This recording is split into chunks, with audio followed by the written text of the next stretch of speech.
साथियों, बहुत बहुत स्वागत है आपका चैनल में। आज हम बात कर रहे हैं कि भाई क्या पड़ोसी के घर की नेगेटिविटी या पड़ोसी के घर से कोई वास्तु दोष आपके घर पे इम्पैक्ट डाल भी सकता है या नहीं, या डाल सकता है तो कैसे।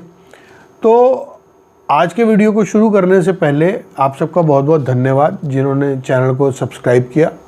जो पहली बार देख रहे हैं वो सब्सक्राइब ज़रूर करें, वीडियोज़ को पूरा देखा करें, इम्पॉर्टेंट इन्फॉर्मेशन ताकि आपसे मिस ना हो जाए। तो आज के टॉपिक को स्टार्ट करते हैं। भाई आज हमारे से किसी ने कहा कि सर क्या पड़ोसी के बिल्डिंग से हमारे घर में कोई वास्तु दोष आ सकता है क्या, या आना उसका ठीक है या नहीं है, या पॉसिबल भी है कि आ सकता है पड़ोसी का वास्तु दोष आपके घर की तरफ। बिल्कुल हो सकता है ऐसा।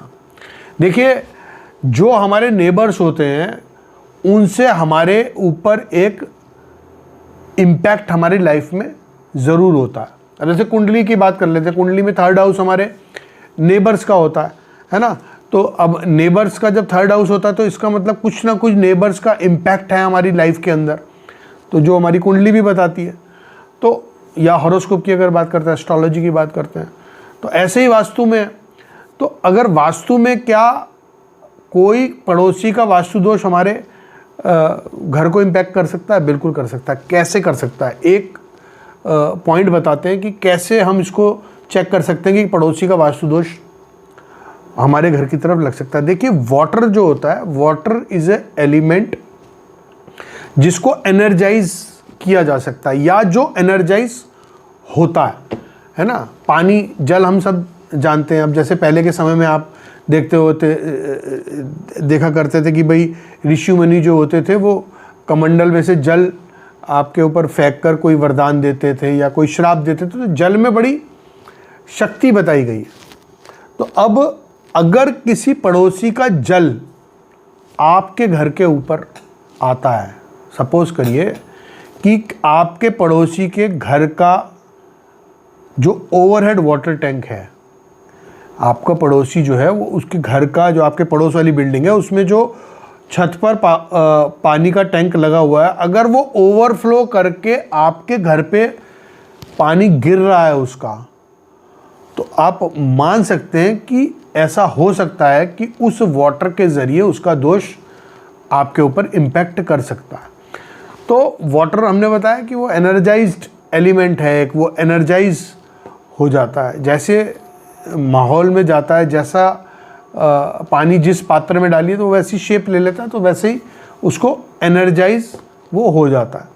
तो हो सकता है कि उस वाटर फ्लो के थ्रू आपके घर पर जो पड़ोस का वास्तु दोष है वो इम्पैक्ट कर जाए, या फिर कोई व्यक्ति अपने आपके पड़ोस में कोई अपना सपोज करें वॉशिंग ही कर रहा है, अपने घर की वॉशिंग कर रहा है या अपने गाड़ी की वॉशिंग कर रहा है बाहर, तो और उसका पानी आपके घर के अंदर फ्लो होके आ रहा है, तो that is also not permissible. वो भी आपके घर पर इम्पैक्ट कर सकता है।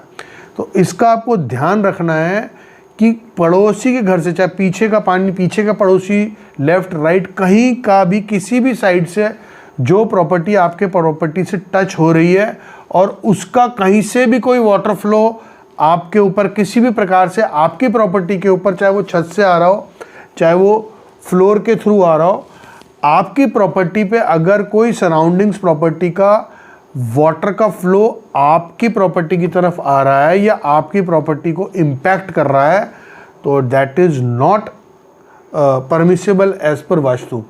हो सकता है कि वो पानी आपके पड़ोसी के घर का जो दोष है, कुछ नेगेटिविटी है, ये नहीं कहते कि भाई बहुत ज़्यादा दोष हो सकता है या बहुत ज़्यादा मेजर प्रॉब्लम हो सकती है, कुछ इम्पैक्ट आपके घर पर ज़रूर कर सकता है। तो इस चीज़ का खासा ध्यान रखना है कि पड़ोस के घरों से कहीं से भी पानी आपकी प्रॉपर्टी के ऊपर नहीं आना चाहिए। तो आशा करते हैं कि आज का वीडियो आपको समझ में आया होगा और इसको आप फॉलो करिए, इसको देखिए कि ऐसा ना हो आपकी प्रॉपर्टी में, तो आपको बेनिफिट ज़रूर होगा।